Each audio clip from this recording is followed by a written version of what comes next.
Good evening. My name is Dr. Ashley Fischer. I'm a local pediatrician and a Morton resident and taxpayer for the past 10 years. My children are currently enrolled in the Morton school system.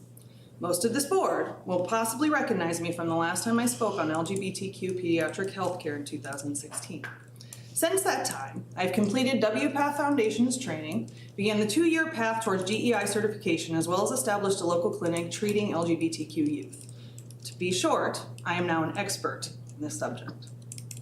Typically, I come up and I would speak to you on the statistics surrounding LGBTQ plus youth and address not only the medical issues that affect them, but also the evidence-based strategies that have been proven to protect them from negative outcomes. But to be very frank, I know none of you care. And I know that all the facts and all the science in the world will not change your minds from thinking that LGBTQ kids don't have the same rights as their peers. So I'm not going to waste my time trying to convince you that. I'm not going to waste my time convincing you that physical abuse and harassment of gay and trans students is wrong. And I want to be very clear. I am not speaking in hyperbole. I am not speaking in euphemism. This is what is happening in the Morton School District. Kids are being punched, they are being kicked, and they are being slammed into lockers for being gay or for even just being different. I know that because I'm treating them. I'm treating their depression. I am treating their PTSD. I am listening to their stories. And I am here to tell those stories because you have not made it safe for them to come here and tell it themselves. I attended the last school board meeting with the full intent of speaking on the impact Principal Saunders' emails and views can have on the mental health of vulnerable children. It quickly became very obvious, however, that it was not a safe environment to stand up and say, I don't think kids should be harassed at school because they're gay.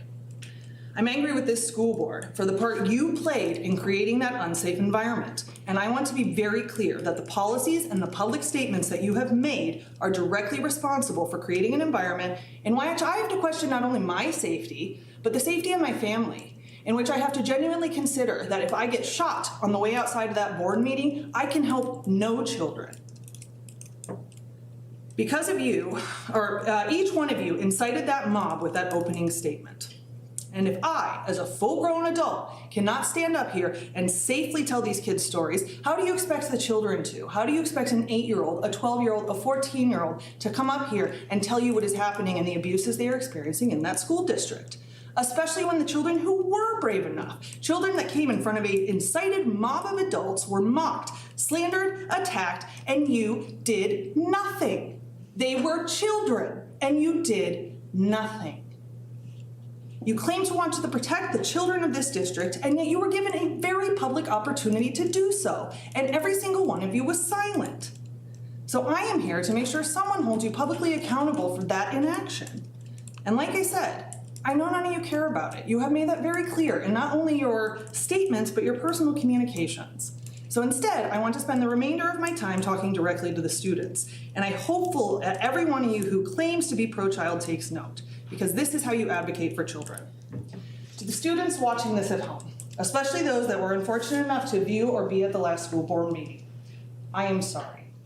I am so sorry that the adults who were supposed to protect you, that this board who was supposed to be in charge of your safety has so utterly failed you. Know that there is a large group of people in this community who support you and do not think you are broken. In particular, I don't care if you're gay, straight, cis, trans, black, white, Muslim, Christian, I will support you. And I will continue to advocate for your right to attend school in a safe and harassment-free environment. I need you to know that the people that spoke so hatefully at that meeting are one small microcosm of a very big world, and that the vast majority of communities and people you encounter will not feel that way.